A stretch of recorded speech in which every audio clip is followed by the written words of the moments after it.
This is the Dan Batard Show with the Stugotz podcast. There are a number of things that I want to get to. Michael Strahan's going to join us in a half hour. Michael Phelps is going to race a shark. Huh? We'll get to that in a second. All right. Draymond Green and LeBron James feuding.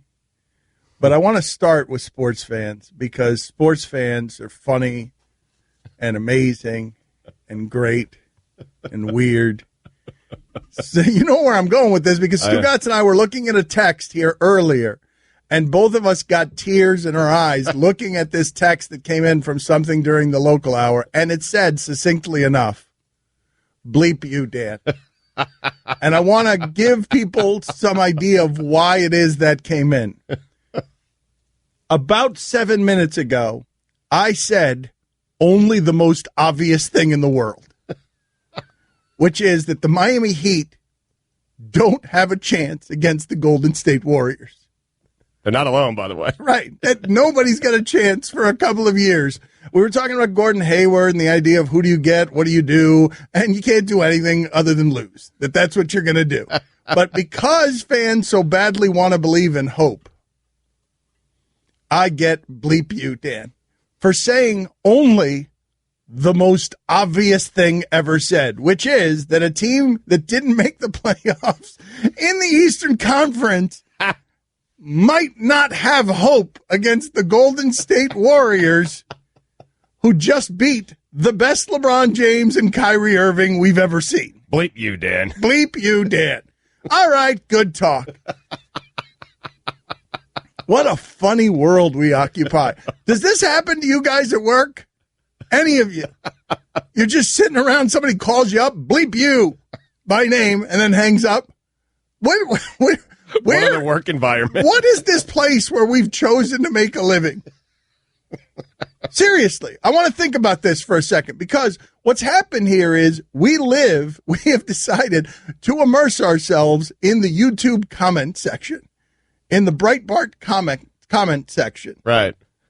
They just stream for 4 hours, the comments. Every day That's we're on it. the air. In fact, you should just replace us, right? I mean, Amazon's going to figure out a way to do that. They're buying everything. They just bought Whole Foods cash, $13.7 billion. Guillermo, put it on the poll, please. Does it scare you that Amazon's buying everything? Yes or no? The deal's not done, but it's going to be done soon. $13.8 billion again. Cash. Just cash. Here. Bezos. Can we get Bezos on? I want to talk to that guy. Like, what's the end game, Spence? Hey, what? Who do you just want to own everything? Seriously. I think that's his Why ending, are you buying Whole Foods? Is it because you want our food? Like you want to be the guy eventually that we have to line up and you're going to hoard the food. What is the end game with Bezos? Does anyone know? Why is he buying Whole Foods? Why is he buying everything? It's Mars. Mars is the end game? That's right. He's going to build his own. I'm telling you, man, all these billionaires, they are figuring out ways to not only take you to Mars, like on a vacation, on a trip, but they are also figuring out ways to live on Mars in the event that something happens here. I'm telling you, he's going to buy Mars. What do you mean buy Mars? I don't think Mars is for sale. Oh. I mean, technically, like, the first person to Mars claims it. Like, I think we own the moon. Squatters' rights? We own the moon. I do. Put it on the poll. I Does think the we own the United moon. States own the moon? Yeah. We put a flag there and says that's What ours. do you mean? You don't Put it on remember the that scene poll? in Far and Yes. Away where they're trying to get plots of land? You got to put a flag down in the ground, and the moon's ours. Ours. Our moon. We claim that. We won the moon. It was a competition between us and the Soviets. We got it. first. It's ours. Me. Yeah, we own the moon. Thank you, Stugotz, for limping in at the end there. Confirmed. So Michael Phelps is going to race a shark, and I love that Draymond Green was getting so much applause for his comments immediately after winning the championship, where he's like, why shouldn't I help them up? I was going to say all sorts of petty things, but why should I do that? They're great competitors. They played a great series. Why should I do that? That lasted 4 minutes.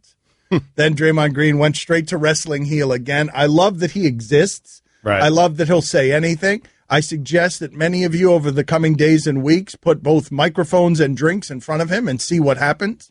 Oh, he's in Vegas this weekend. Yeah, I mean, God knows what he's going to say. I just love how comfortable he is with all of this. Hell, I loved during one of those games when it looked like he was going to be ejected, where it looked like he had gotten his second technical foul, but in reality, the earlier technical foul was on Steve Kerr, where the audience was screaming and yelling, and he went right out on the court and told them to get louder. Who does that? So we'll get to Draymond Green in a second because I love everything about him, including that he's the penis hunter. Everything. I will take the entire package.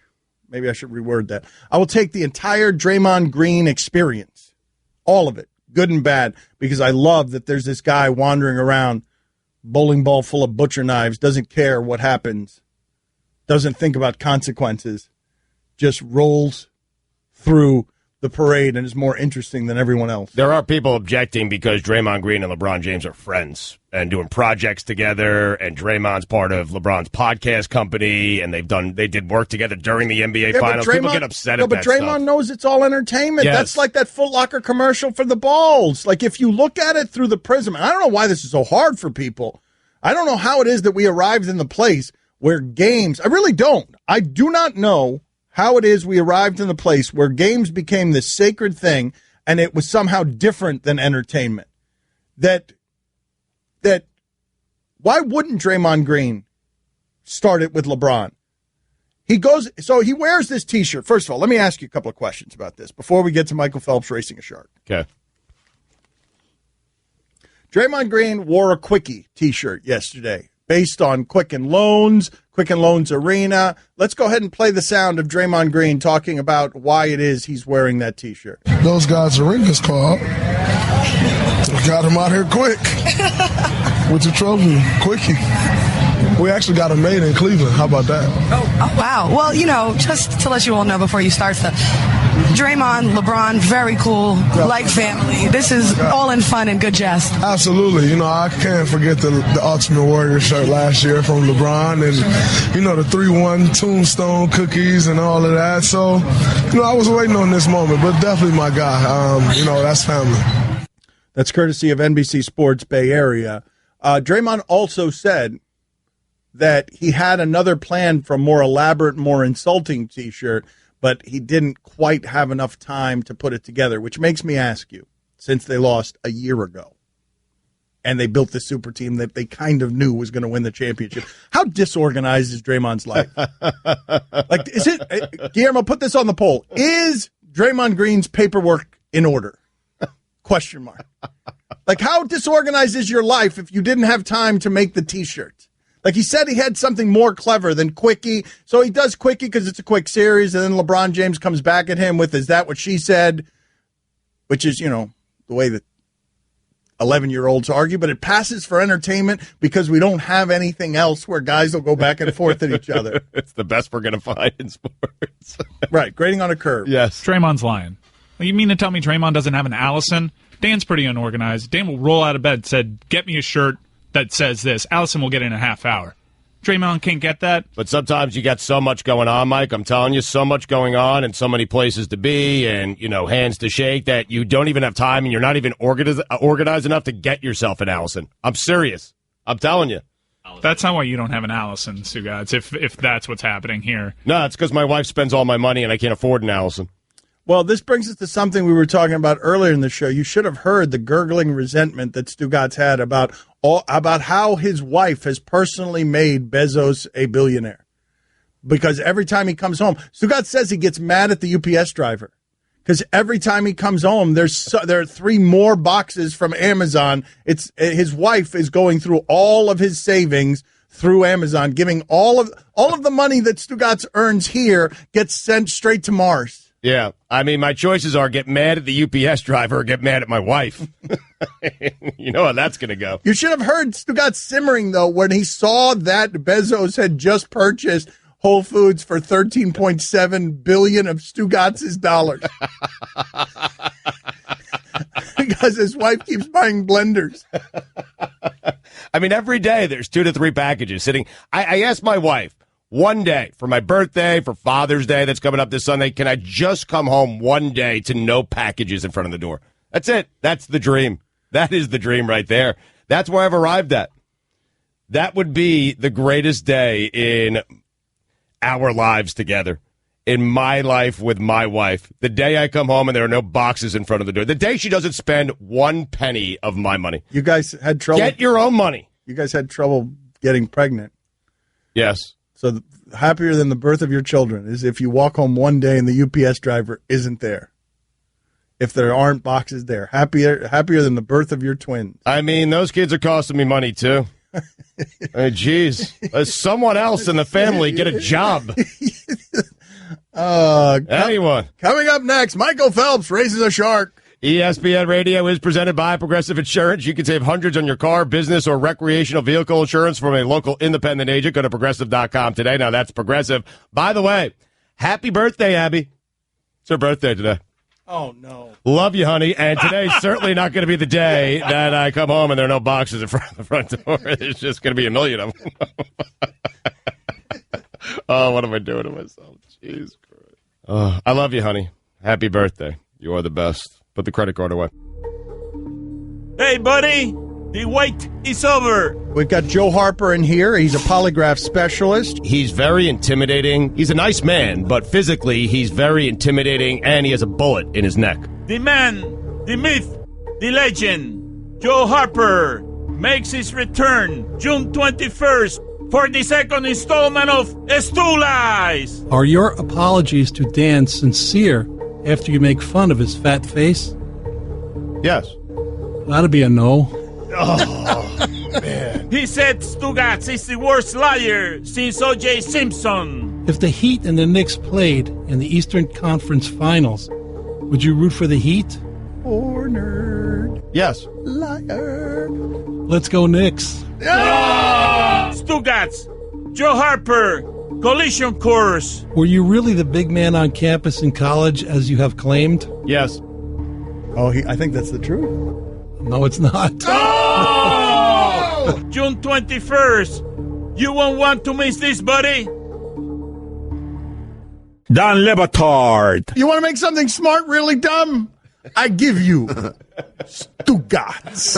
Stugotz. You love sandwiches, huh? This is the Don Le Batard Show with the Stugotz on ESPN Radio. Catch me and Mike Golick Jr. every Sunday for weekend observations from 7 to 9 a.m. Eastern on ESPN Radio and the ESPN app. Tune in to an AL battle on Sunday Night Baseball as the Astros host the Red Sox, presented by GNC. Coverage of Sunday Night Baseball begins at 7 p.m. Eastern on ESPN Radio, ESPNRadio.com, and the ESPN app, and at 8 p.m. on ESPN. Michael Strahan going to join us in 15 minutes. Would you guys like to watch some video here? I know this isn't very helpful to the radio audience, but would you guys like to watch some video here of Conor McGregor sparring? Because it's not good. I just saw him sparring here. The Big Lead has some video of him sparring, and he doesn't look like a boxer. And he's sparring with a boxer who's not Floyd Mayweather, and that boxer looks like a boxer, and Conor McGregor looks like we would look. Yeah, he's sparring with a boxer that I believe is ranked 30th in the world at his weight class. Mm-hmm.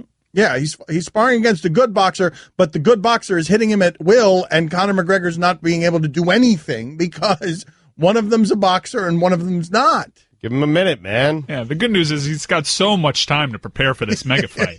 I mean, he's got 2 months to be as great as Floyd Mayweather. Okay. The money's coming in on Conor. I mean, who's rushing to bet Floyd at the line that he's in? Like, it's at 90% Conor. It's not really shocking because right. Floyd opened at 1,100. Yeah. But it's coming in on Conor because everybody is believing in the idea of a puncher's chance, and also bleep you, Dan.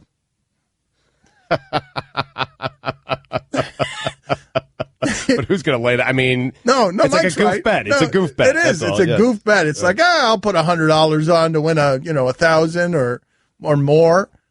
But I mean, I'm watching this and I'm getting mad because it's like seeing Chris Cody in there trying to fight a boxer. Right. It's all part of the game plan, though, man. He wants you to think that he can't box. He wants Floyd to think that he can't box. It's a very heady strategy, actually. Can't box. It's part of the game plan, Dan.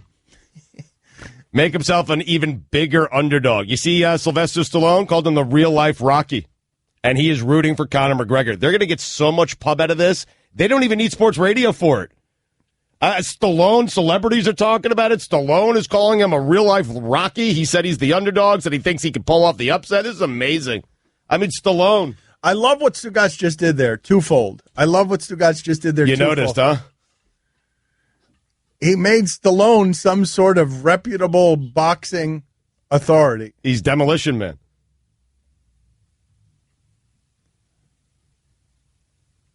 Not only did he do that, but on top of that, he said about one of the biggest carnival mega fights we've ever seen, they don't even need sports radio.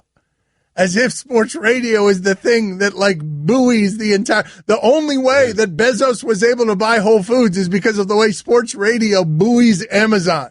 Like, they don't even need sports radio. I'm telling you, you will find pockets every day of Stugotz's delusional megalomania. Like, because Stugotz, who needs sports radio? Like, for anything. You hear all the people that come on the show wanting to promote stuff? Do you realize that we are... Hold on. Let's do this. I want to do this. Because I've long maintained... I mean, Strahan needs us in about 12 minutes. He doesn't need us. We've been chasing Strahan for 2 months. Yeah, but why do you think he's coming on today? Because he needs some promotion. He's promoting something. Yep, sports radio, man. I want to ask you a question because I've been saying this for years.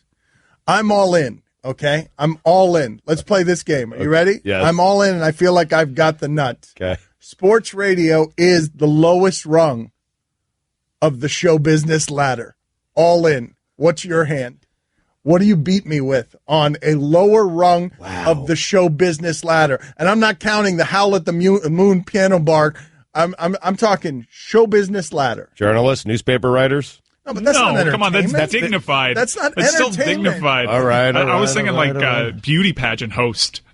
Oh, no. Get out of here. Alan Thicke and Steve Harvey? What are you kidding me? I'm not talking about the Super Bowl of beauty pageants, Dan. I'm talking about the circuit that meets up at the Clarion. Like something in Des Moines? Something in the lobby in a banquet hall in Des Moines? No. I think that's better than sports radio. Man, I've been on Radio Row. You've seen that plumber's butt everyone's got. Nasty Nestor and a bunch of big dogs. It's the worst. A T-shirt cannon guy. Oh. Well, that does look fun. No, wait a minute. That's not a career, though. That's entertainment. Yes, it is. Yeah, for some it's a career, man. It is a career. What? Yep. What? Yeah. I'm telling you. Put it on the poll. For some, T-shirt cannon is a career. No. Don't even phrase it as a question. Put it on the poll. For some, T-shirt cannon is a career. Period. We talk about Michael Phelps raising a shark next. Don Lebatard. Are you not alarmed by how much Stugotz ate last night? Stugotz. I had no idea. He ate a lot. He was pretty gross when I left. I had no idea that he went on this, grazing. Well, here's the weird thing about Stugotz, too, though. When Stugotz eats here, he never finishes anything. I know because I'm always cleaning it up. Oh, it's infuriating. After he's left. He leaves one wing. No, but Well, no, in that's... case someone wants it, I mean. Just eat the wing. I thought Roy always ate the leftover wing. Roy always throws it away. All right, I'm a slob. This is the Don Lebatard Show with the Stugotz on ESPN Radio. ESPN Radio is presented by Progressive Insurance. The Dan Lebatard Show is brought to you by Pennzoil Synthetics, taking synthetic motor oil performance to a whole new level. Make the switch to Pennzoil Synthetics today. Michael Strahan going to join us in just a second here on the Shell Pennzoil Performance line. Here's your SportsCenter update. U.S. Open, second round is underway. Ricky Fowler is your leader at 7 under par. Paul Casey, a stroke back at 6 under. He is through 4 holes. Mets right-hander Matt Harvey is expected to miss several weeks after an MRI and CT scan on his arm revealed a stress injury to the scapula bone in his right shoulder, the team said Thursday. And finally, hitting the snooze on your alarm can make you more tired than if you had gotten up right away.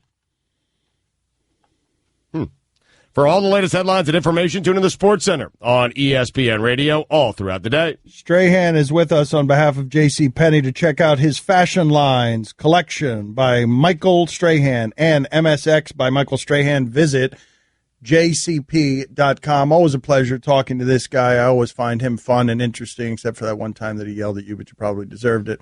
So, Michael Strahan with us now. I'm wondering, Michael, Draymond Green, I love his personality. He doesn't mind being a villain. I'm curious, you always carried yourself pretty impeccably. I'm wondering who's the athlete right now playing where you just love the way that person carries themselves? Well, first of all, you deserve to be yelled at. First of all, let's clear that up. That's true. Secondly, I will not hit my snooze anymore. I did not know that. I got to get out of bed immediately. Well, you got to get up at like 5 a.m., don't you? Don't you get up at 5 a.m.? I know, but exactly. So I got to stop hitting that snooze because I do get up sometimes and feel a little more tired. Mm-hmm. And so you asking who I think is the athlete that carries himself in an impeccable way?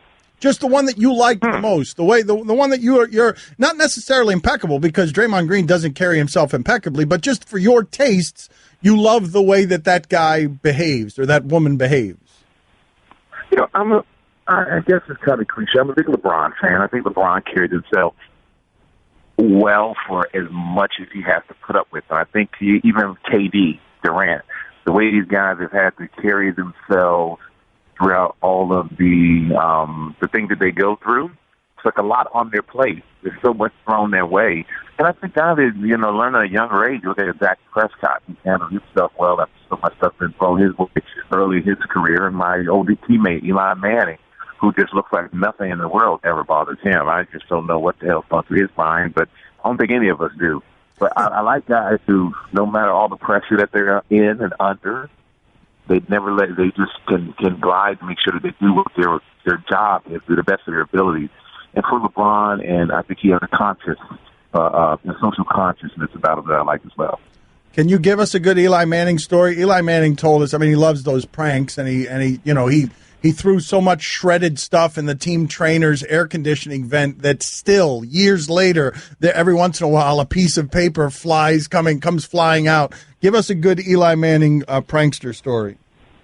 Oh, man. I think the best thing that Eli getting pranked by Sean O'Hara was our center.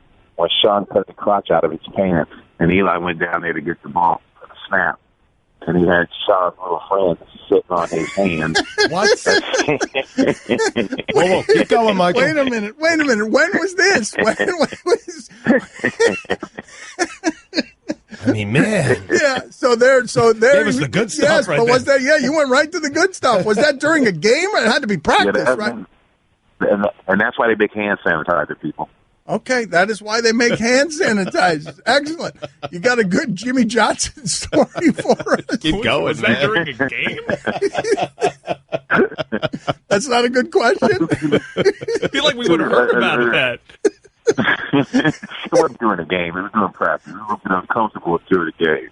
Yeah. It was during practice. But that's one of the best things. The thing is, for people, the hard thing, when you're an athlete, you don't have to grow up. Like, your growing up is after you're done playing, I think. Because when you're playing, you leave, you go into that locker room. And when you're in that locker room, it's a bunch of kids who come out of college, and they're used to that type of stuff, so it never goes away. It's always there, no matter how old you are. Michael Strahan with us here on ESPN Radio. Michael's with us on behalf of JCPenney to check out his fashion lines, Collection by Michael Strahan, and MSX by Michael Strahan. Visit jcp.com. Mike, did you expect any of this? GMA, clothing lines? You're more famous in your post-football life than you were when you were actually playing. That's weird. No, that's very weird. I didn't expect any of it. I'm still surprised now. But, I enjoy it all. I just take it as it comes in stride. I think it was a blessing to have, an NFL career as I had, because now I look at everything else as, I'm grateful for it. You know what I'm saying? Because you kind of expect to have one career, and that's the career that's good enough, and you move on from there, and you just go through the rest of your life. But for me, I've had 2 or 3 careers, so I'm not complaining, and I'm happy, but I'm also grateful, and I realize not all about me. It's a lot of people who helped me get here, too. So, I've had to learn a lot, have my ups and downs, and I think it's great because now people see athletes, and athletes see themselves as more than just somebody on the field. You see yourself as somebody who can accomplish more than just playing a sport, and I think that's what I'm most proud about. He said, I think a lot more people know me now from other things that know for football, which I never thought was possible. Well, one of the most amazing things I've ever seen in entertainment, Michael, is the idea that so many housewives, primarily white housewives, were totally good with big black Michael Strahan, who was a menace as a player, coming out holding hands with Kelly Ripa, that you made that transition in a way that was beloved and embraced and because of your charm. And I'm wondering, do you have anywhere that you've arrived, either any offer you've gotten or anywhere, an environment that you've been in where you've been like, holy bleep, I can't believe that I got here? Well, yeah, I mean, that's all the time. I think it's all the time when you just see people you see on TV and admire, where you're like, oh, that is a star. And you're there with them, and they're like, oh, man, Frank, I love you. You know, and it's like, really? Like, I wouldn't think you knew who I was or what I looked like or anything like that. So when I get the reception that I get from a lot of people who I admire, then that blows me away. Give me some examples. Give me some examples, Michael. Give me some of the people that you've been most floored by. I mean, you name it. I mean, it's kind of hard not to. Pretty much you name it. That's what I'm saying. It's almost no limit. I mean, like Julia Roberts, Salma Hayek, who I love. Just so many stars out there who I would look and go, okay, you know, nowhere in the world they know who the heck I am, and they do, and they don't watch football. They're not football fans, and it blew my mind. Trust me, to have all these, if you want to call them housewives or whatever, they may be in Middle America know who I was, but when I went to Live and I was guest hosting, I never thought I'd get the job. I was there having fun, and then once I did get the job, I just continued to have fun, and I think that people want to see somebody who is, I don't change. I am what I am now, and I am what I am on that show, and I am what I am later on when you see me on the street. So there's no changing. It's and that's authenticity, and I think authenticity is the thing that has helped me the most. True or false, Tiki Barber is insane with rage and hates you because you took all the stuff he was supposed to get. Absolutely false, man. I've gone out with Tiki. We've had some cigars and everything else. Tiki's done right and done well in his own regards. He does a radio show, and he has a company called Duzio. So with Duzio, I know he's done well, too. So Tiki's been able to be successful on the radio show and also in terms of a business, which is a lot harder in some regards. So, Tiki's done, and his path is what everybody thought. They think my story is what his story was supposed to be, but you never go to the proof. You never know what's going to happen in life. And we both are where we should be, and we both have done well after football, which I'm happy to report. And that's a good thing. Every time I see another athlete have a good story after the game and not one of bankruptcy or trouble, then you got to be happy about that, because it kind of disproves the stereotype that after the game is done, everybody is either broken or in trouble. And I think guys like Tiki prove that that's just a myth. Stugotz, have you ever seen Michael Strahan's fingers? No, I've not. I mean, they're pretty. They're very pretty. They're awful. They're awful. And I'm a hand model. Yeah, no, they're terrible because they get stuck between helmets and stuff. And how many of them work correctly? Which is the worst one? All of them work, man. They can only go to the golf club. That's all I need. Strahan. They don't work. Strahan, you've got fingers that go totally sideways. Totally sideways. A few of them, they bend if I move them in weird directions. One of them is permanently a little curved, but all of them are a little curved. You can't pick up change. You cannot pick up change. He seems to be overcoming it, Dan. I mean, Strahan, can you pick up change? No, I can pick up change, but I can't hitchhike. How about that? But it's funny because they don't hurt. Like, I don't have arthritis, thank goodness, knock on wood, or anything like that. My body feels better now than I felt when I was 25 years old. And if my heart was into it, I really, truly feel like I could go out and play football right now. Wait a minute. How old are you, Strahan? How old are you? I'm 45, but black don't crack, man. Batard, I'm 28. All right, so black don't crack. If I put you right now, if I put you on the Patriots and 45 years old and your heart was into it and you had to train, third down, you're a third down specialist, how many sacks are you getting this season? Next season? Oh, double digits. Get out of here, Strahan. Strahan, you and all your broken fingers. What's the matter with you, Strahan? That's only if Favre came back as well and just handed you a few. You said key word, third down specialist. 15 years, I was never just a specialist. I played it all. And that's what kills me. People go, you're a pass rush specialist. And no, you're defensive end, you do it all. I hate guys that come in and they just rush the quarterback. You're one-dimensional. Your guys look up all. Your defensive ends play to run as well as they play to pass. So if you were just going to give me the opportunity just to be rested and come and rest the passer, oh, man, that's double digits all day long. Strahan, let's do it then. Let's do it. I want to make a bet with you. All you have to do is train and play at 45, and whatever it is that you want, I will give you it if you're able to get double-digit sacks next year. Let me explain to you. I'm going to send you over my contract, and you're going to have to match them in order for me to do that. Okay, see you later, Strahan. See you later. Got no time for you anymore. See you later. Catch more of the Dan Le Batard Show with the Stugotz, 10 to 1 Eastern on ESPN Radio and ESPNU. Hi, everyone. Stugotz here. Support for the Dan Le Batard Show podcast comes from our friends at Rocket Mortgage by Quicken Loans. Chances are you are confident when it comes to your work, your hobbies, and your life. Rocket Mortgage gives you the same level of confidence when it comes to buying a home or refinancing your existing home loan. Rocket Mortgage is simple, allowing you to fully understand all the details and be confident you are getting the right mortgage for you.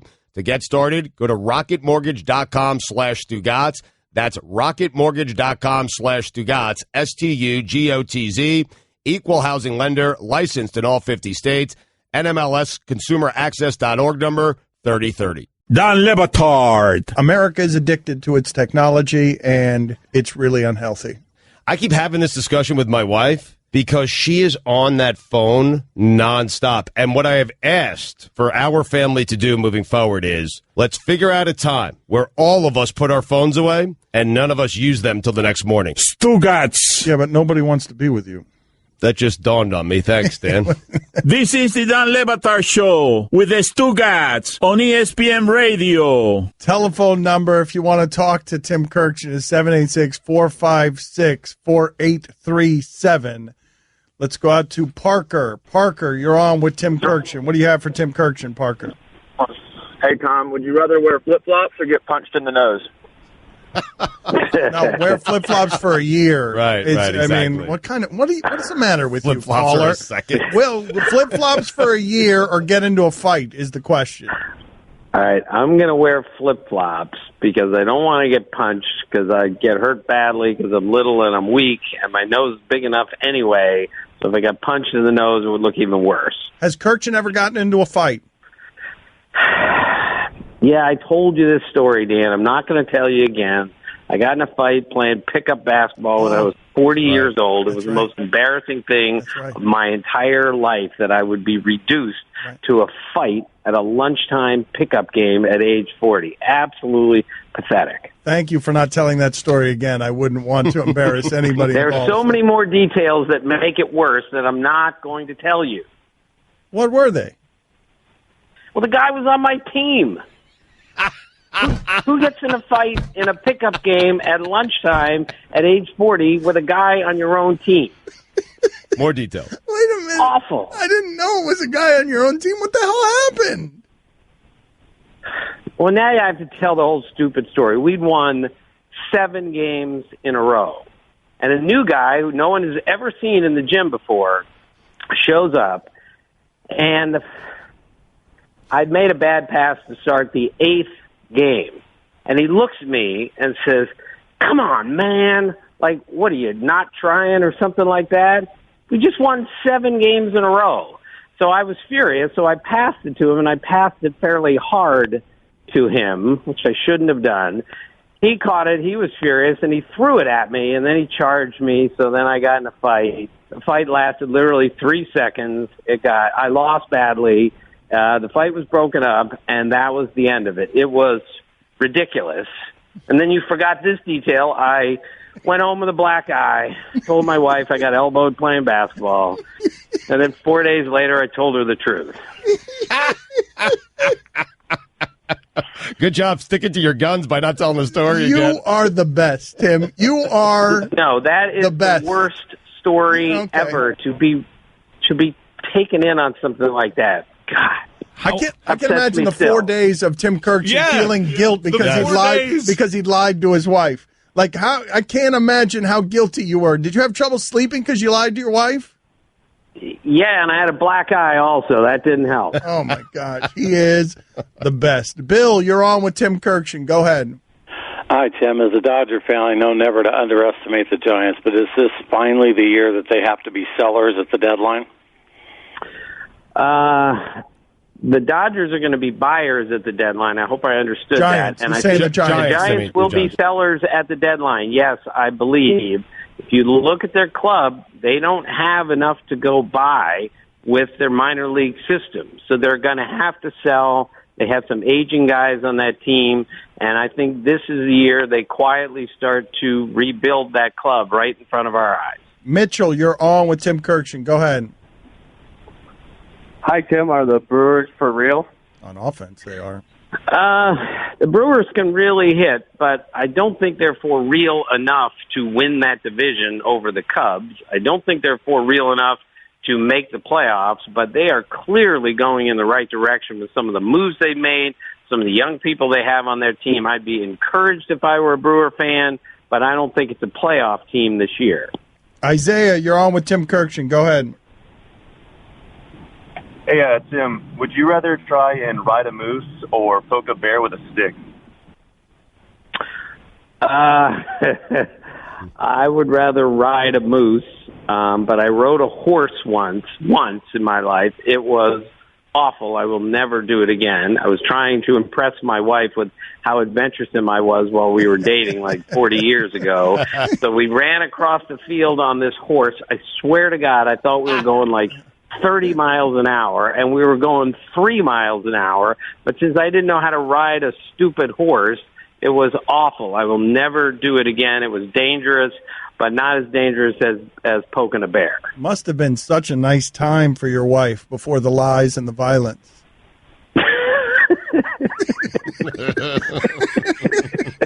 Like, she must look back so fondly at that time.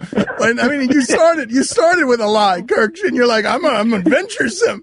Little did she know she was. I never said I was adventuresome. I told her I wasn't adventuresome. I can't do anything like that. Right. But she said, "Look, you have to branch out." So I branched out, and I almost fell off a horse.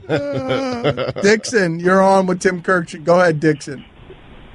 Hey, Tom, how bad are the Phillies, and how long until they're actually any good at all? Thanks.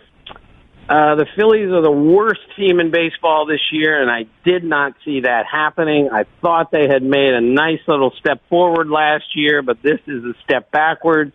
They still have some good kids in that system. They still made some really nice trades for those older guys, but step back like this is going to cost them maybe another year, and they're rebuilding.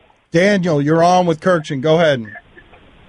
Hey, Tim, do you think the Cleveland's going to be in first place after this weekend series up there in Minnesota? I'm going to say no. I'm going to say the Twins, they play 4 this weekend. I would say the Twins will win a couple, keep it at 2 or something like that. But Cleveland's going to win this division. The Indians haven't played well yet. They're going to. They are loaded in their lineup, and they're going to get their pitching healthy now that Corey Kluber is back. Charlie, you're on with Kirkshin. Go.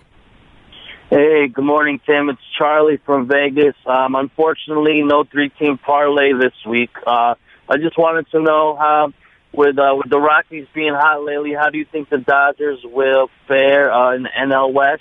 And do you know if there's going to be a season 2 for Brockmeyer? Thanks. There is a season 2 for Brockmeyer, and Hank Azaria told me that I would be on the second season because, I'm quoting here, you were so bad in the first episode you did, we're going to bring you back for a second. I'm not kidding. That's what he said. As for the Rockies, I think they're going to make the playoffs. I think the Dodgers are going to win that division. But when you're the Rockies and you make the playoffs, that's a great thing. They're for real, and they're pretty darn good. Billy, you're on with Kirkshin. Go. Go ahead, Billy. Hey, Billy here. Hey, Billy here, Westford, Vermont. Hey, Tim. Hey, guys. Hey, my dad used to brag on Al Kaline out there in the right field. We used to see him there winging it in. And who's got the arm these days? I always see him bouncing it. Best outfield arm in baseball. Christ almighty, you long-winded gasbag jerk. I would say Jackie Bradley Jr. of the Red Sox has the best arm in baseball. I talked to him about this. He threw a baseball, Dan, from home plate into the center field seats, deep into the center field seats at Fenway Park. We estimated it was a throw of at least 430 feet. And he looked at me and he goes, how many guys do you think can hit a baseball 430 feet and throw one 430 feet? Interesting question. Are you ready for our game? All right, very good. Yeah. Does Madison Bumgarner look like the neighbor who loves to tell the story of how his son finally became a man by taking out the family dog and putting her down in the backyard?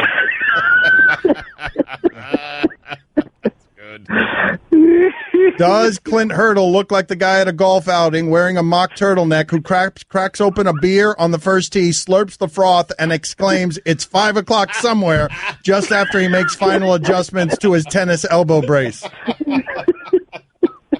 Does Luis Scola look like the guy riding a horse on the cover of your divorced mother-in-law's romance novel?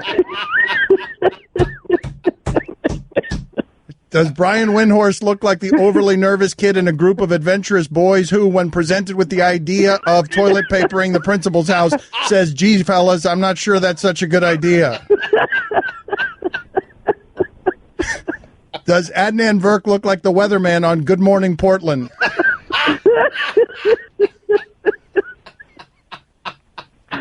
Okay, Good Morning Tangiers. Does Adam Silver look like the supervillain who gazes longingly at a fish tank full of piranhas, then adjusts his monocle, strokes the white kitten who's nestled in his lap, hands his top assassin a black and white photo of Bond, and says, "This time, I want him alive"? Does Jeff Van Gundy look like the nervous scientist who develops a chemical weapon for a Russian spy network, then is betrayed when he finishes it and slowly whispers to 007 as he's dying, "Get out of Tangier before it's too late"? Does Ben McAdoo look like the guy who sits down next to you after blocking an important scene in a movie and proudly whispers, more like "Welcome to canned beers," as he pulls a tall boy out of his cargo shorts?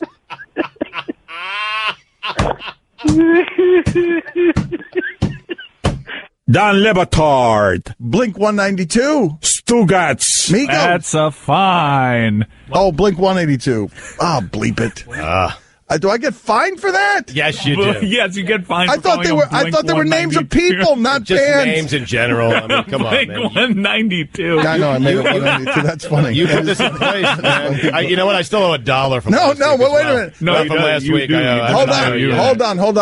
Hold on. That should be more than $1, Dan. This is the Dan Le Batard Show with the Stugotz on ESPN Radio. In the history of our looks like game, the most popular guys have been Jim Tomsula, Dave Wanstead, and Ben McAdoo. Ben McAdoo is ruining that. He is changing his look. Ben McAdoo and now has gel in his hair. Put that on the poll, Guillermo, please. Are you disappointed that 39-year-old Ben McAdoo, he's only 39. Right. It is slicked back, man. Like Riley likes slick back. He's got a lot of gel in it, but it opens a whole new category, I feel like, for Ben McAdoo. He looks like an entirely different person. He's really ruined it. Ben McAdoo has really ruined it. Right now, he's doing that thing where, like, you go to the haircut place, like you go to the barber, or whatever, and you try out this new haircut that they give you, and that's going to last like 2 days, and then he's going to get tired of putting the gel in it. Like, he just left Supercuts, and they took his picture after he left Supercuts, and that's it. And in a week, it'll be old Ben McAdoo again. I hope so. Watch. I hope so, because this has been really disappointing to see him change his look. Again, put that on the poll as well. Are you shocked that Ben McAdoo, I think he's only 39 years old still. I don't know whether he's had a birthday or not last time we talked about it. Do you think we crossed his mind when he got a haircut? No, I'm serious, man. Like, don't you think, like, he hears the show or someone that he's friends with, listens to the show, and then, hey, these guys are making fun of you constantly on ESPN Radio. He says, hey, you know what? All right, that's it. I'm going to the barber. I'm going to get a new haircut. I'm going to slick it back like Riley. Where are those guys from? Miami. Oh, I'm going to get it like Riley. That's how they'll respect me. You don't think there's a shot? You discount just how many people are listening to us, man. Seriously. And what an impact we have on things that happen in sports and outside of sports. Really do. I mean, we are tastemakers, Dan. We are trendsetters. If we make fun of people for something about their physical appearance, which we never do. I never do. I certainly never do. But in this case, we did with Ben McAdoo, that I am telling you, we have enough power to instigate change. And in this particular case, I feel like we've instigated some change here. Important change. Well, yes, important change. But we'll figure out a way to make fun of Ben McAdoo with a new haircut. So you're not buying in on any of this?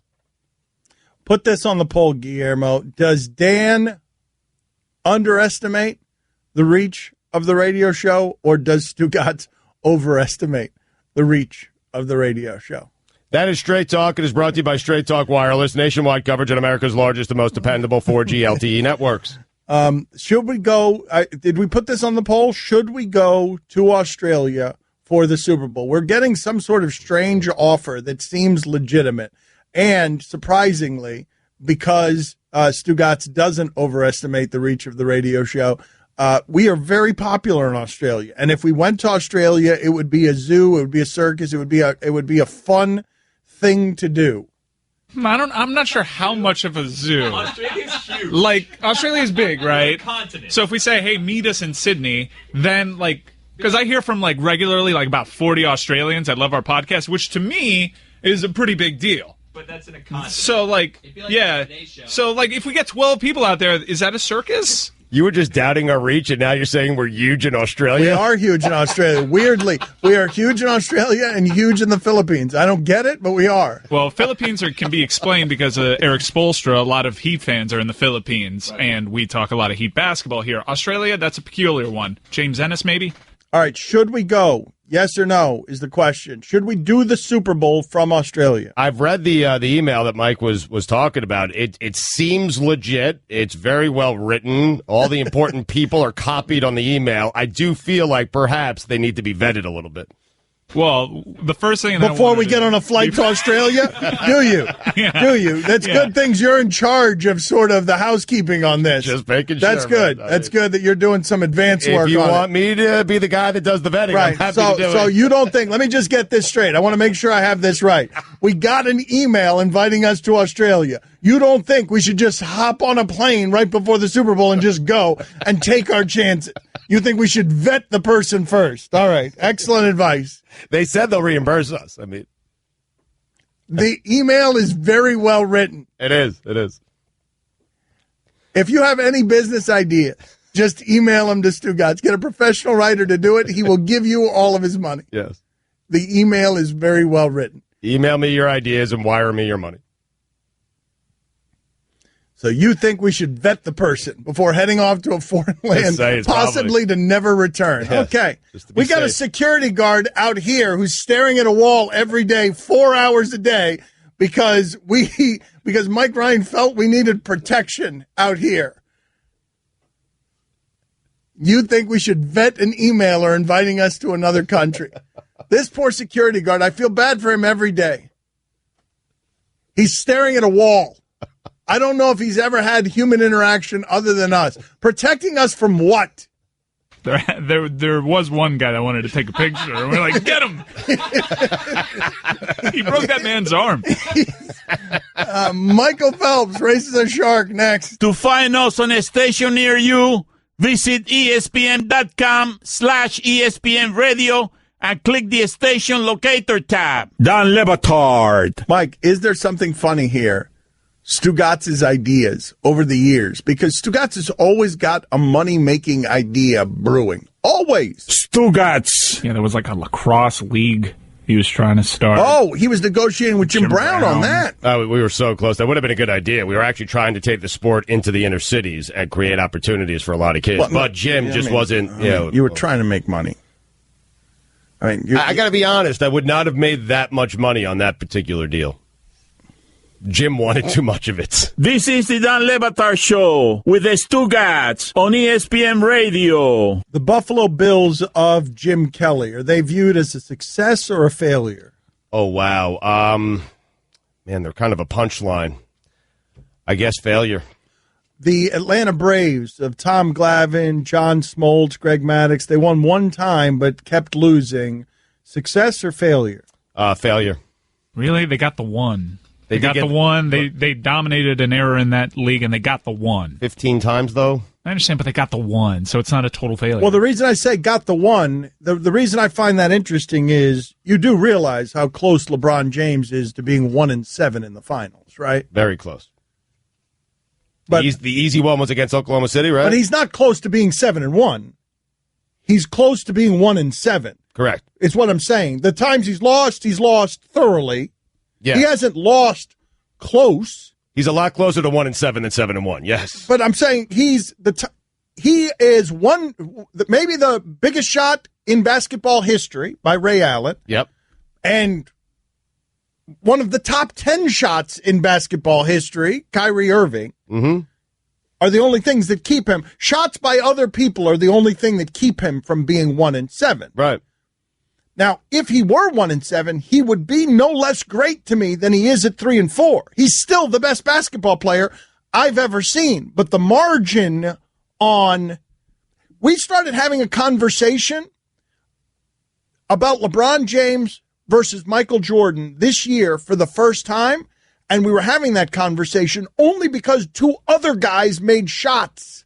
Right. Yeah, totally. Think about that for a second. Right, because Kyrie made his shot and Ray Allen made his shot. No, you're right. He'd be no less greater in your eyes if he were 1-7, but everyone else would view him differently. Well, that's what I'm saying. What I'm saying is he's real close to being the Braves and the Bills. Correct.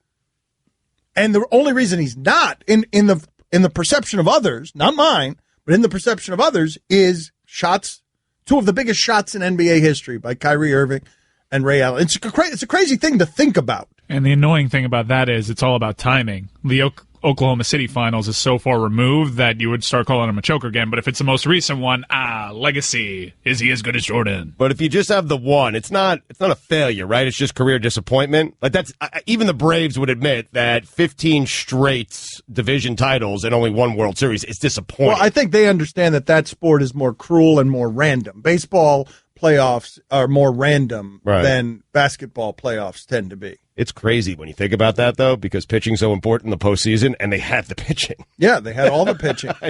Joe Lacob was a punchline last year. The owner of the Warriors, when he said we're light years ahead of everyone else, he was light years ahead of his light years comment because he's right now. Yep. Now he's right. They are light years ahead of everybody. Mm-hmm. Now, did you quote Richard Jefferson correctly when you said the other day that Richard Jefferson said, I was in Russia on vacation, that Richard Jefferson said flatly that all the pressure was on Durant because and the Warriors because the Warriors added Durant, and who did we add? We added Kyle Korver and Deron Williams? He said they added Durant, we added Kyle Korver, Deron Williams, in a way that suggested they added one of the best players in the NBA, and look what we added. Mike Ryan, do you have the sound of Richard Jefferson saying that? They're damn right it is. It's not on us. It's not on the pressure. Where's the pressure on us? They had a 73-win team, and they added a former MVP. We added Kyle Korver and Deron Williams. They added an MVP to a 73-win team after being up 3-1, and then KD was up 3-1. The pressure is all on them. We believe that we are the defending champs. We believe that we have enough here to win a championship, and we haven't played great thus far. But there's no pressure on us. There never has.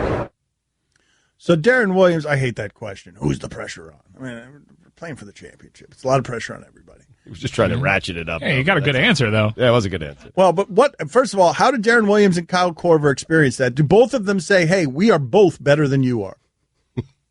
Do both of them say to themselves? Maybe, but Deron Williams is kidding himself if he thinks that. Okay, but I think the funnier thing for him to have said would have been Richard Jefferson to say, look, they added Kevin Durant, and we're asking me to guard him. Like, why is the pressure on us? What are you kidding me? I'm out there guarding Durant. I haven't played the entire Eastern Conference playoffs, and now they're throwing me out there, me and my 700-year-old bones. And they're asking me to our big secret weapon. This is how we're going to stop Kevin Durant. Is we're going to take Richard Jefferson, who hasn't played at all in the postseason, throw him out there and go guard Durant. Seriously, if would you, Guillermo, put this on the poll? would you be surprised if Kyle Korver and Deron Williams never spoke to Richard Jefferson again? Such a great Like, who are you? You came here and you got on LeBron James's cape just like we did. Right. But you love guys who tell the truth. I mean, he's telling the truth. They added Durant, and we added Deron Williams. He should have gone Derek Williams while he was at it. Yes. I mean, it's a great quote. You don't hear that often. He's not ripping the other team. He's ripping his own team. You don't hear that. That's true. You think, did Richard Jefferson have to apologize to Kyle Korver and Deron Williams? He doesn't have to apologize to Deron Williams. I mean, why are you so comfortable all of a sudden ripping Deron Williams? You were on the cruise. Did you see the Deron Williams minutes? Did you see Deron Williams on the cruise? That was the playmaker. Deron Williams was the playmaker LeBron wanted that they got for that very reason. Look, I got to go rest for 2 minutes. 2 minutes. Deron, can you go out there and not be a total disaster? Nope. Sorry, LeBron. Here's what I love, though. What I love is because I was saying yesterday, because I was talking so much about how LeBron was tired at the end of those games, people are like, what are you talking about? He rested all season. They went with the 2 seed. They didn't play that many playoff games. As if human beings wouldn't get tired playing at the pace that the Golden State Warriors play at. And I feel like people don't do the math on this one. Do you realize no one in the league plays all 48 minutes? Why do you think that is? Because the human body's not constructed. You reach a certain limit. You get to minute 47 and your heart simply explodes. Like, you do realize no one plays 48 minutes. Russell Westbrook, nobody. All of them rest. Why? Because it's hard. I feel like Russ could, though. No, but I'm saying, like, people are like, what's LeBron tired? He rested 9 days ago. Why would he be tired in the 46th minute of guarding an extraterrestrial? Why? Why does he need to rest? Why does he need to sit for even 2 minutes? It does seem like a short period of time when you consider timeouts, in between quarters, halftime. I mean, it's a 46-minute sprint, 48-minute sprint. I just love that, though. I love that the guy with Cheetos on his fingers on one hand and his hand is underwear. Why did he get tired? Why? He's rested. He's rested all season. And then he'll complain when he doesn't close out on Klay Thompson. That's right. But the thing is, did anyone else find this weird? LeBron gasping for breath is something I hadn't seen before. Like that, like sucking air because of the pace that those... because he wanted to make sure you saw that part. Yeah, we talked about that. Yes, I had never seen that before. There are people watching without the sound on. Okay, let me just really like... Dan's watching on his balcony with on his phone. He doesn't know, like, he's getting in Russian. No, I could look tired. Right. But the 48-minute LeBron guy, I understand, because you would rather have LeBron James at like 2% than Deron Williams at 100%. Would you not? He's the worst basketball player I've ever seen. Oh, for the love of God. Okay, put it on the poll, Guillermo. Would you rather have LeBron James at 2% than Deron Williams at 100%? It was really weird that LeBron started fanning himself like by pulling his jersey in, and I'm like, oh, boy. So you guys think that was for show? That's not because he was actually tired. He was tired, but he's like, I need to make sure people know. Right. Yeah, this needs to be. I feel like the LeBron critics. LeBron could be running back and forth, and his face could explode, and his heart could explode, and he could get an and one. And you guys would be saying he did that for show. Why is he tired? He rested 6 months ago. Now get up and make that free throw. Yeah.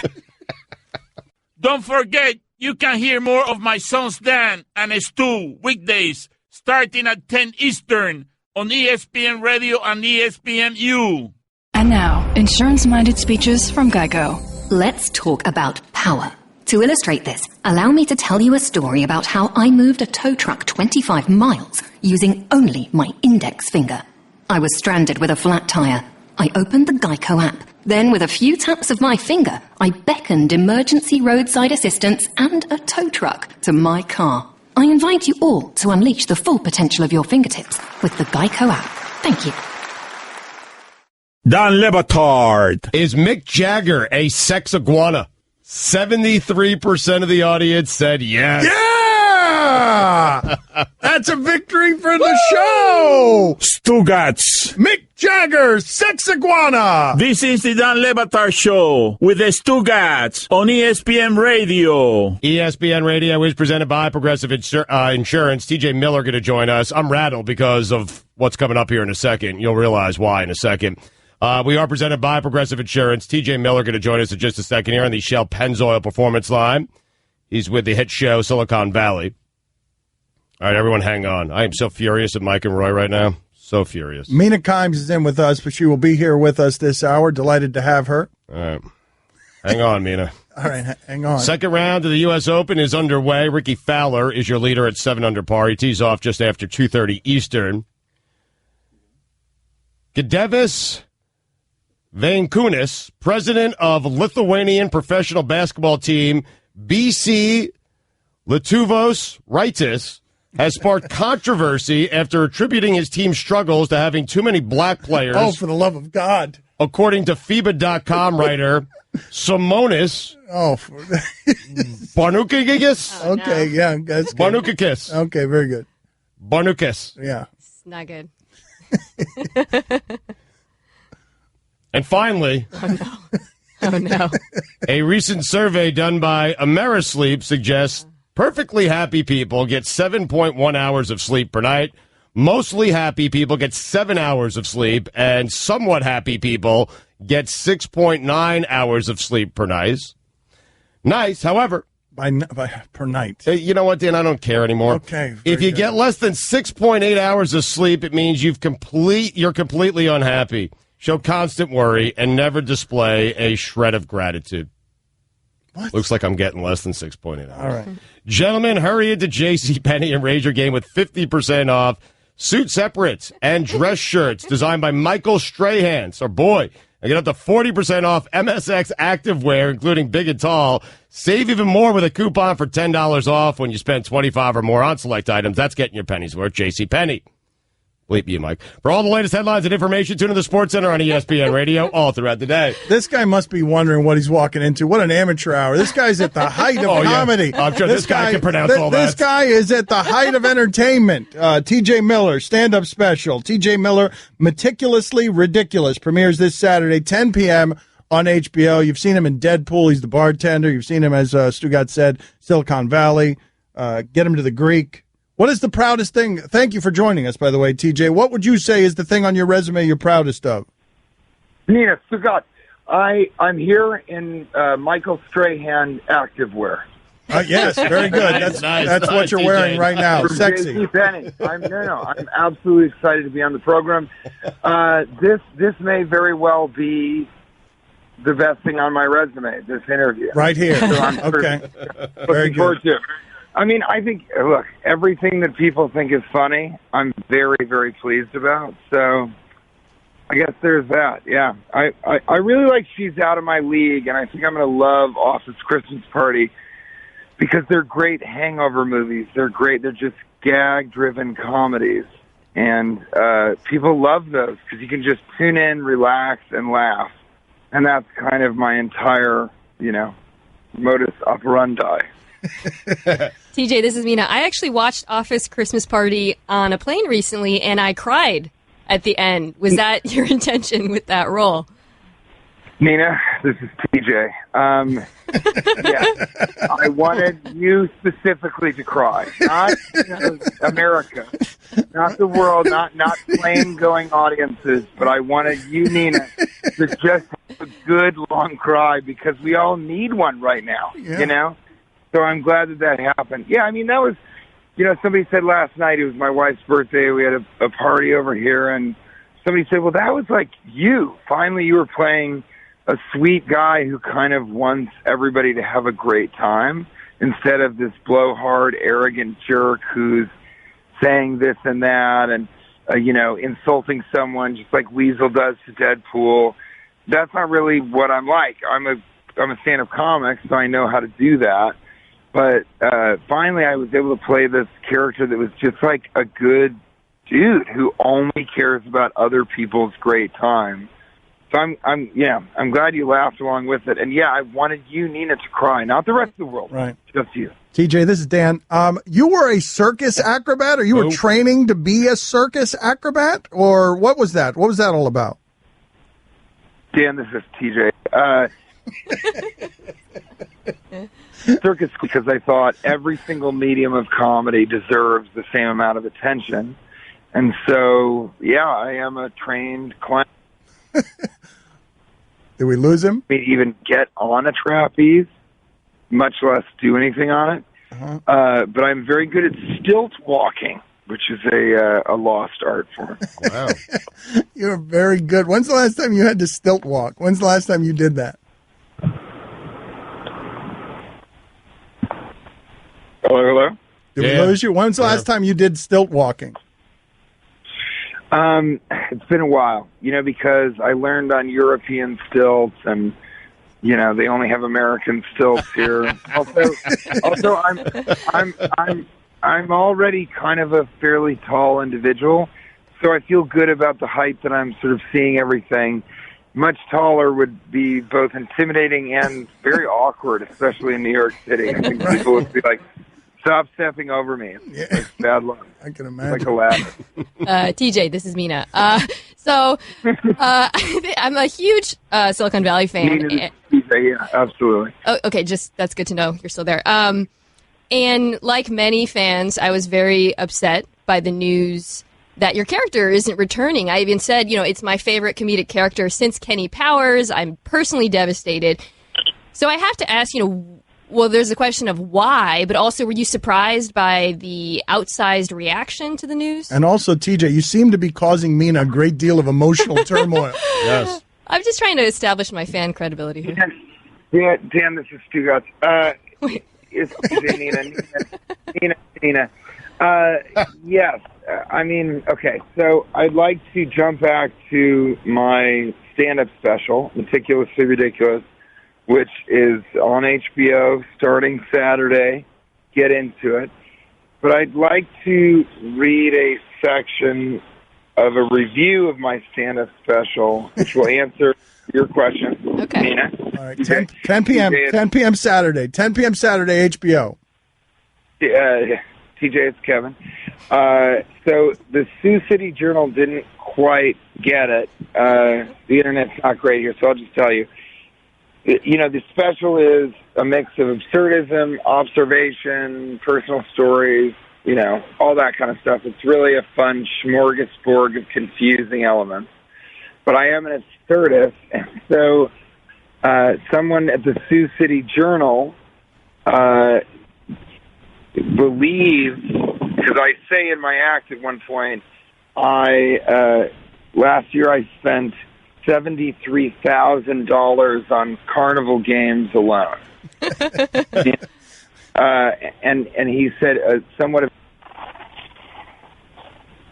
Hold on a second. Did we lose you? Hold on a second. Hold on a second. Let's gather ourselves here. And he's just selling his special, by the way. He hasn't even come close to answering Mina's question just yet. Do we have him back on the line, or do we lose him? I really like this guy. I mean, he doesn't take much of anything seriously. So it sounds like Mina's a bigger fan than anybody is of. He's hilarious. The show is maybe my favorite show on television right now. So I will be watching his special. He did not have to sell it to me. Yes. Meticulously Ridiculous premieres this Saturday, 10 p.m. on HBO. Are we giving up on it because we're up against it? I think we're better off trying to get him next segment and bringing him back. All right, we'll just be quick with him. All right, let's see if we do that. We'll try that next. Dan Batard. Give me the musician that John Oates right now would pay top dollar because he has to see that musician. Chuck Berry. Stugotz. Okay. Yeah, well, we can't do that. This is the Dan Batard Show with the Stugotz on ESPN Radio. So TJ Miller's stand-up special, TJ Miller, Meticulously Ridiculous, premieres this Saturday, 10 p.m. on HBO. I interrupted you. We interrupted you. Phone lines interrupted you. So what happened, TJ? You were in the middle of telling us the Sioux City Journal accused you or took seriously you saying that you spent $73,000 on carnival games last year? Yes, and apologies. I think the call dropped. I dropped my phone. I'm in the Michael Strahan activewear, and I suddenly had to jog. but the Sioux City Journal took seriously, they say, and I pulled up the article, when he lampoons himself as star of Yogi Bear 3D, which I have never made a joke about. That is the greatest talking bear comedy in the history of American cinema. He says he's much better off. Miller admits he spent $73,000 last year on carnival games, a bit of an insight into his tendencies. Similarly, he talks about being a burp farmer, and you can imagine where that winds up. So they really believed that I spent $73,000. Now, I play carnival games. They cost between $1 and $3. It's not physically possible that you'd have to play 26,000 carnival games. Am I traveling, Mina? Am I following carnivals? Am I spending 12 to 16 hours at carnivals, throwing the balloons, trying to get rid of the star using the BB gun? Am I doing that? Trying to spend 73. So the special's not for everybody. But to answer your question, Mina, which in Castellano, the Argentinian version of Spanish, Mina means gold mine or the most beautiful woman, most perfect woman. Look how incredible she is. Wow. I mean, he knows Spanish, and he wasn't lying there. I think the second part was a little exaggerating, but it does mean gold mine. It does mean gold mine, but that's slang for like, dice esto, Mina. That's where I left Silicon Valley because I had to keep playing carnival games. Okay, there it is. All right, you brought it back around. You brought it back. So you're not a burp farmer. No, I mean, I'm bird farming a little bit on the weekends. We have a small bird farm in the backyard of our house, but it's really the carnival games that are taking up the time. I mean, $73,000. I have to be, that penny where you try and get the penny on the plate?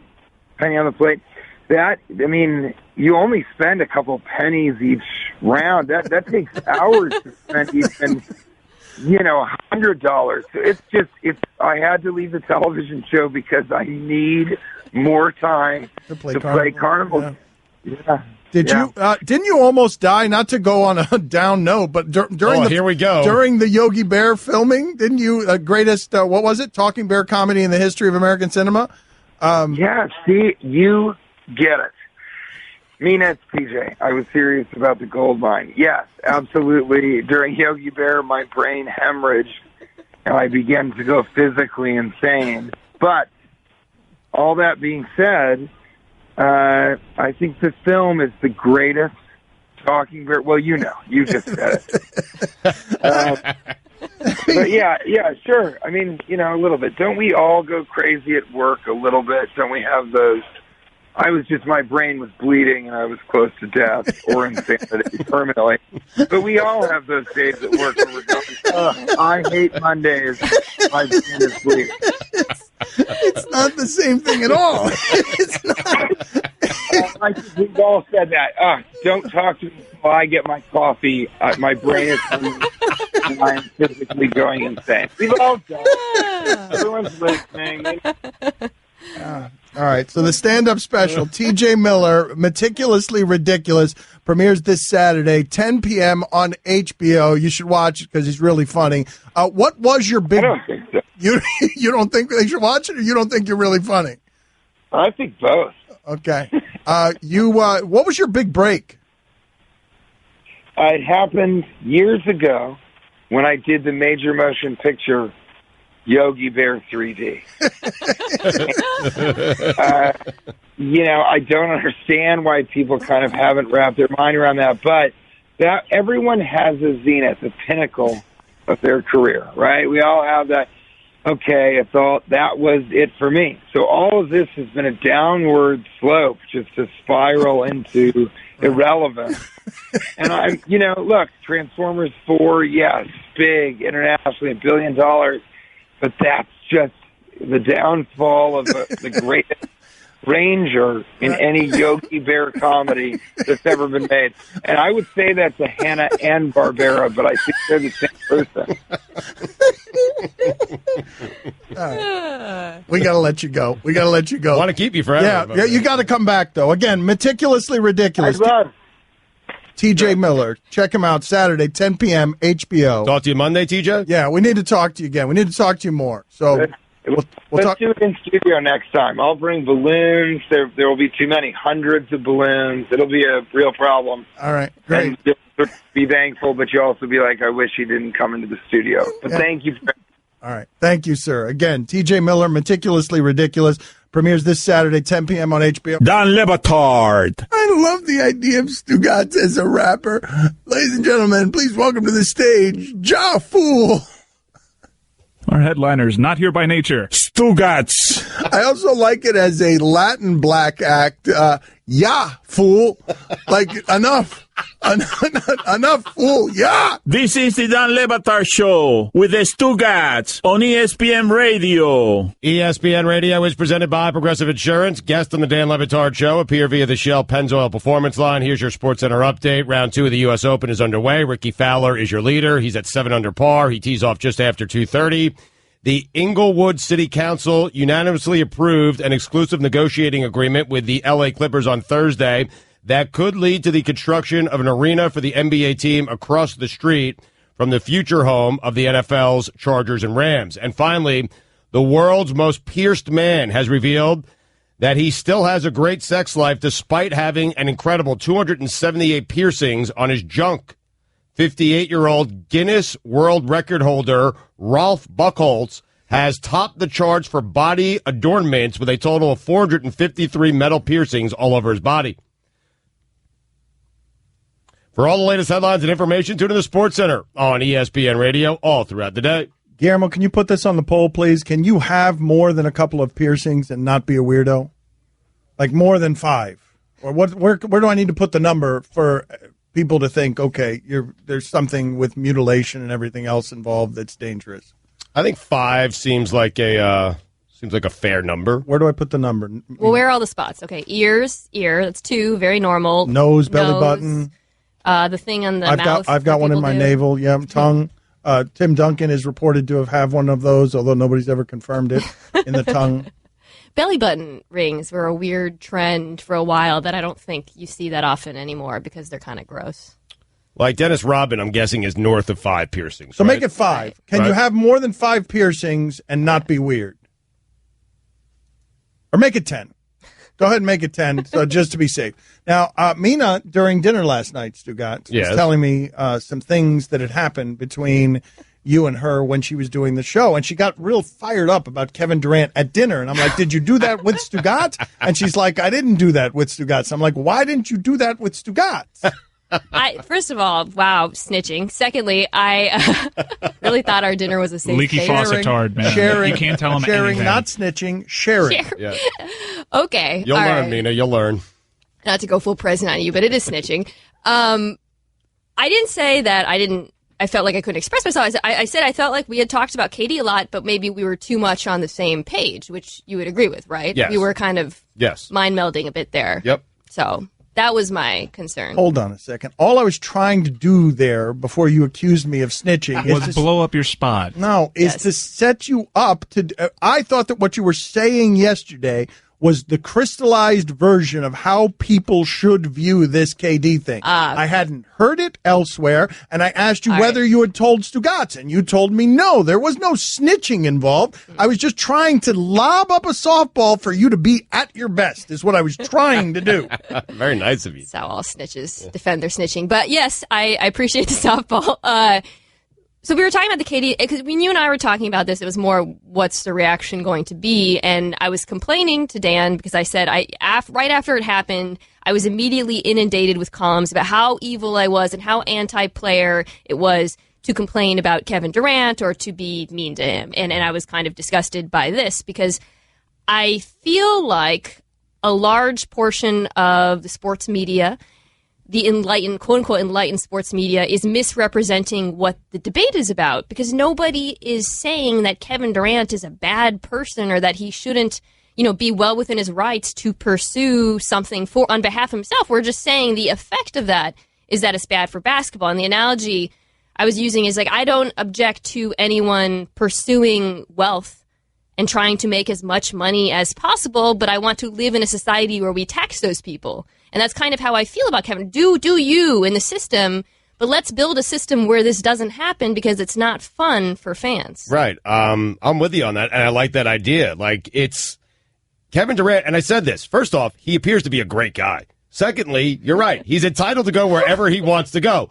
But it stinks for me. So selfishly for me, for Mina, for NBA fans, what he did absolutely I'm stinks. not interested in your opinion on this. You gave it 50, 100 million times. Well, I mean, a couple of weeks for a couple of weeks nonstop. I'm trying to get Mina's opinion on this. Well, she stopped talking, so someone had to speak. He also has changed. Your Kevin Durant appears to be a great guy. That's not the tune you were singing when Dan was out a week ago. He's a lousy human being, but he is entitled to make any decision he wants to make, and I don't have to like it. Now I'm and gonna I don't like snitch. it. Now I'm going to snitch. No, I'm going to do some real snitching. Now, since I've already been accused, I'm already smeared with this snitchery. Anything he says is not true. Okay. Well, he doesn't lie, Mina. That's the thing. And I've known him a lot longer. Dan does not lie. He doesn't lie. He's incapable of lying. I don't lie either. Yeah, but I've known him longer. She says she doesn't lie. Didn't she lie to you about the movies? Didn't she lie about it just to fit in? Didn't she lie about seeing some movie? She absolutely told me and Mike that she watched Point Break and then revealed to us weeks later that she has never seen Point Break. The very sentence, "I don't lie," is a lie from you. I'm pretty sure she didn't watch Office Christmas Party.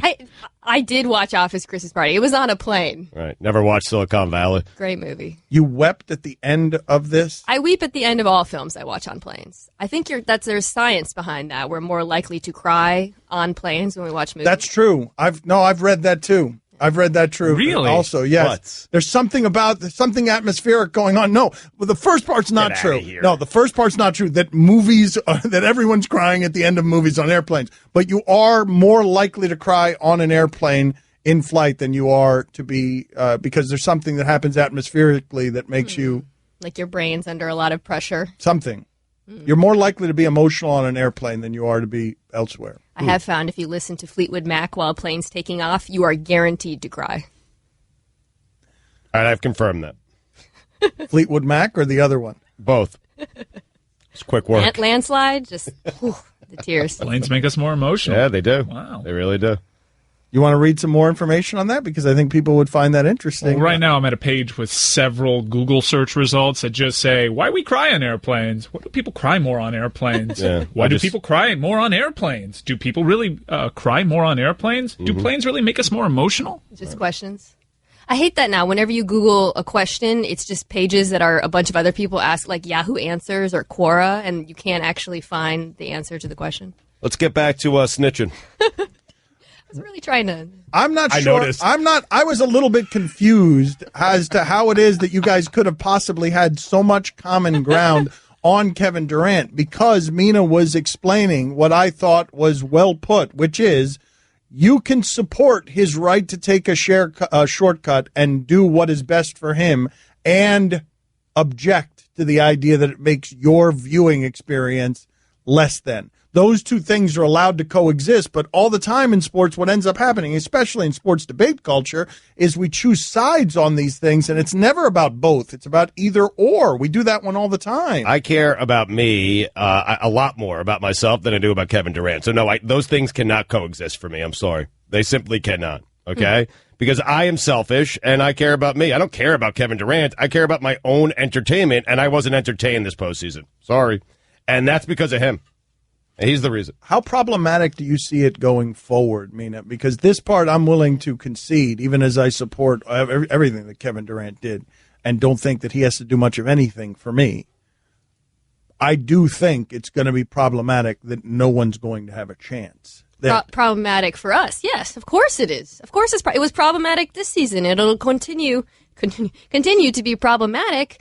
It doesn't change the fact that I have no personal issue, unlike you, I have no personal issue with him, and I resent being accused of that. I resent this. We talked about this last night, this sort of pro-player knee-jerk attitude that says if you're a pro-player, you have to support not only the player and what's best for them, but the net effect of their decisions. And I resent that because you don't. You can be a person who believes in agency and whatnot, while also saying this division stinks for me as a fan, and it's going to stink for a long time. Stugotz, I'm curious about this. When did this change, Mike? Because I was talking to Mina about this. Mina's new to this particular game.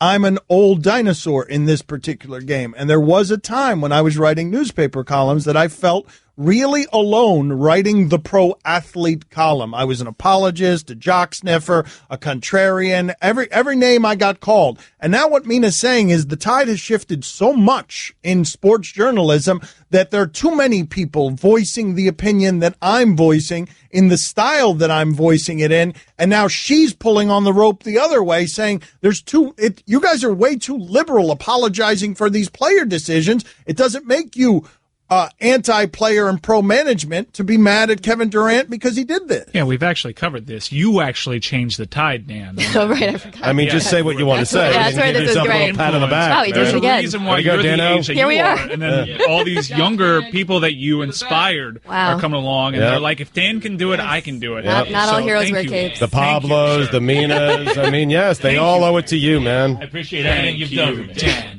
Thank you, Dan. What am I thanking you for? Yeah, what are you thinking? You've taken me. You should be thanking me more than anybody. You've taken me for a hell of a ride. Thank you, Dan. Thank you, Dan. By the way, I'm more angry at management about this than the players because they created the situation. They agreed to this, and then the union was the one who agreed to the cap spiking, and it's their fault. Well, this thing is interesting. This right here is interesting. What she's saying from this regard. Kevin Durant has taken the brunt of this criticism, and that's amazing that the people who put this structure together would have such a blind spot that they allowed this poison to exist in their system. No joke. Like what she's saying, they are skating free because it's faceless. It's not any one person that you can blame. So it's easier to put it on Kevin Durant than it is on the system that allows it. But I'm sure when they put it together, they never imagined a player would be so gutless that he would leave the Oklahoma City Thunder and join a historic team. No, this is the way that people are on the Kevin Durant issue, pro-management in a way that ends up being infuriating. There's no reason basketball should have a salary cap. They did that because they can't control themselves. And that's where your problems start on that. Like, they didn't do that for competitive balance. That's not why they did that. They did it because these owners can never control themselves when it comes to the spending. I mean, it's the same thing to go back to the government analogy. We get mad at rich people who don't have to pay taxes when we should be mad at the system that allows them to get away with it. It's similar here. It's faceless. That part's interesting to me because all those people skate on they've built a system that is going to harm their league over the next 5 years. And it's real easy to blame LeBron James and Kevin Durant for sort of snaking around the system without noticing that the system made for snakes. You can listen to the Dan Le Batard Show with the Stugotz 10 to 1 Eastern on ESPN Radio, and you can watch on ESPNU.